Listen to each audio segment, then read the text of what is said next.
Hello and welcome to my channel. I'm Tiffany, a retired librarian turned homeschool mom, and in this video we're going to look at something fun and insane, and Nicolas Cage. So this is National Treasure. This has no historical value whatsoever. Its educational value is it's interesting to see a bunch of national landmarks.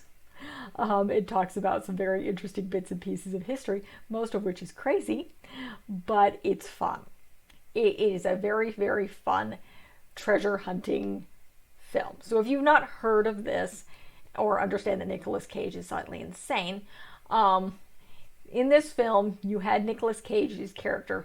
His family was, story's been passed down about this massive treasure that's somewhere hidden in the US, primarily in the New England area of the colonies. So that's supposedly, and they've been looking for clue after clue after clue for decades and nobody's been able to find it. And he hooks up with this guy by the name of Poole, who's played by Sean Bean, who surprisingly does not die in this film. Sean Bean has a tendency to die in various films. Most of them that he's in, he's actually the bad guy in here. So they part ways essentially. Bean's character is very, very greedy, and he lies to Gates, which is the name of Nicolas Cage's character. His name is Benjamin Franklin Gates, and he has a friend with him by the name of Riley Poole. And Sean Bean's character's name is Ian Howe. Ian Howe is who he is. So he is he's the bad guy. He has a bunch of henchmen. They're trying to get this treasure.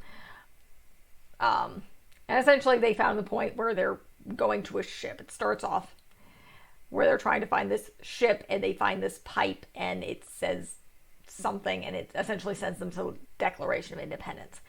So Poole ditches Nicolas Cage's character and this guy by the name of Riley and tries to blow them up, and he goes off to steal the Declaration of Independence. So Gates, obviously being a big respecter of history, goes to do it as well to protect it. They try to inform people, but nobody listens. And so when the Declaration of Independence is in the preservation room, where they're trying to basically keep it from falling apart.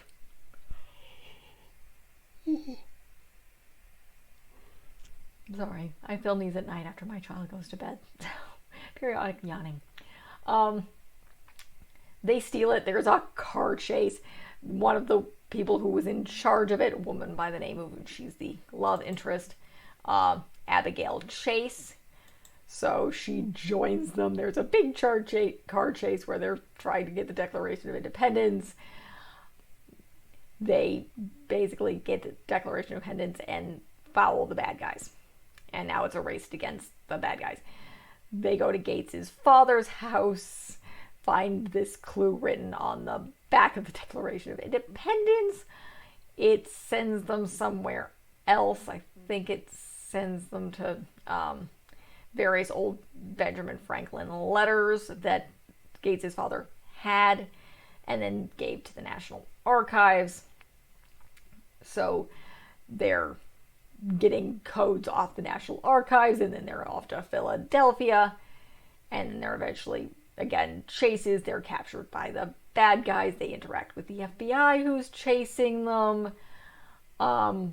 Various clues later, and get more action and chasing. They end up below I think the Old North Church, where again they find some Mason stuff. Yes, Freemasons are thrown in here incessantly, because of course they are.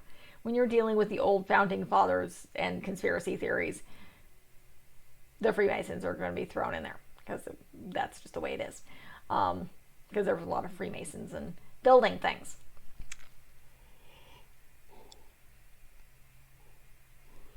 They go down it. They get into these tombs, and they are finding tunnels, and then they're down in this massive shaft, and they enter a room, and it's like, okay, this is where supposedly the treasure is. There is a hanging lantern here. They lie to the bad guys and send the bad guys to Boston, which, had these people been paying any attention whatsoever, they know the Two if by land, one if by sea, which is essentially Paul Revere's Ride, which is more poetry. There's more history behind that.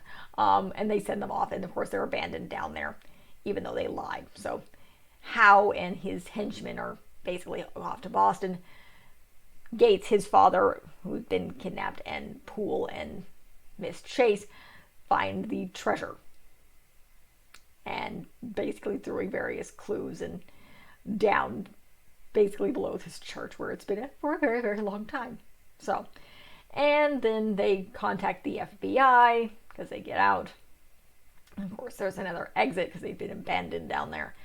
The FBI guy who's chasing them happens to be a Mason, and Gates automatically turns over the Declaration of Independence like this is not a bargaining chip.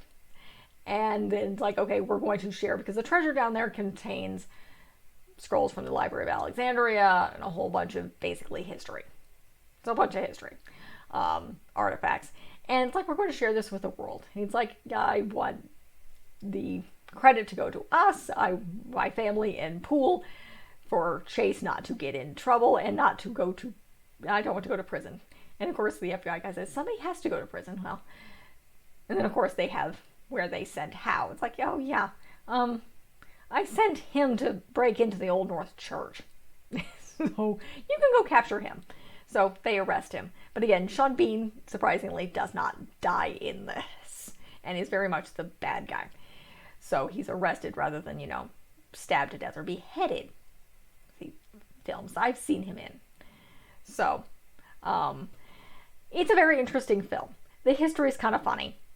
It's not realistic whatsoever. It has some good scenery of DC and possibly Boston. But it's a treasure hunting family film. It has a lot of action, a lot of chase scenes, a lot of bizarre history, and you're hunting for clues, and it's a treasure hunting film. It's a family treasure hunting film. It'd be fun if you're studying U.S. history and being able to debunk some of this stuff. And just like, oh God, that's very, very bizarre. And of course, Howe, who's been wandering around with Gates for a while, doesn't understand that much about U.S. history. Not to mention Paul Revere's Ride, which is a pretty common poem. Pretty common poem.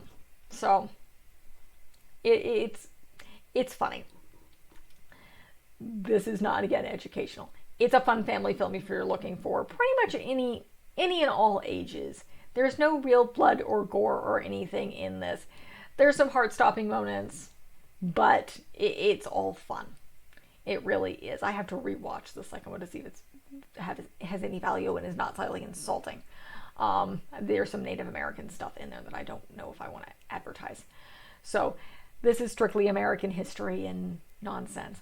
Some of the other things to know about the background of this has to do with Nicolas Cage and being crazy.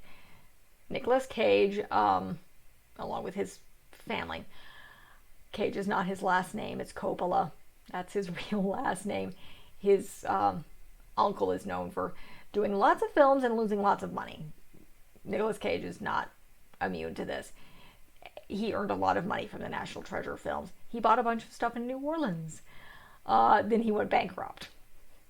And everything was taken from him except for the pyramid tomb he had built in an old cemetery near Marie-Laveau's. Yes, it's there. Yes, it's weird. I saw it when I visited New Orleans several years ago, back when I was pregnant with my firstborn. Not a good idea to go to New Orleans, particularly when you're pregnant and still suffering from morning sickness. My husband was playing in a Scrabble tournament. It was also January. So it was unsuspectedly cold. But it was a dream of mine to go to New Orleans. So I toured the cemetery while my husband was finishing up at a Scrabble tournament. And that's how I know about this pyramid tomb, which is very, very weird. It is the newest and the final tomb in this old cemetery, which is just slightly bizarre.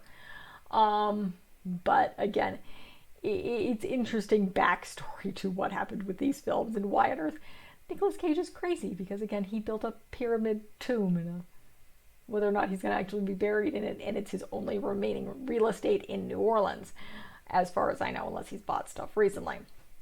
So this is a fun family film. It's hilarious because Nicolas Cage is insane in everything he does. He's just funny. You can't take Nicolas Cage seriously. I don't think you're supposed to. But it's a fun historical film. Well, sort of. It's written with historical stuff in here, and it's just a fun family adventure film. If you're covering U.S. history, it's fun to look at, just kind of to make fun of, and to see some of these national landmarks. So that's really it for this film review. I enjoy this film. It's action-packed. So it's just really, really fun to watch. So if you like what you see, be sure to like and subscribe. I cover stuff like this. I cover other fun films. I cover more educational stuff. I do a lot of book reviews. Children's, teens, adults, all sorts of stuff. I do some travel stuff. I do and will add particularly more educational homeschooling stuff as time goes on. My child is relatively young, so we're not there yet. It's coming, but we're not there yet. So again, if you like what you see, like and subscribe. Check out what I got. Thank you.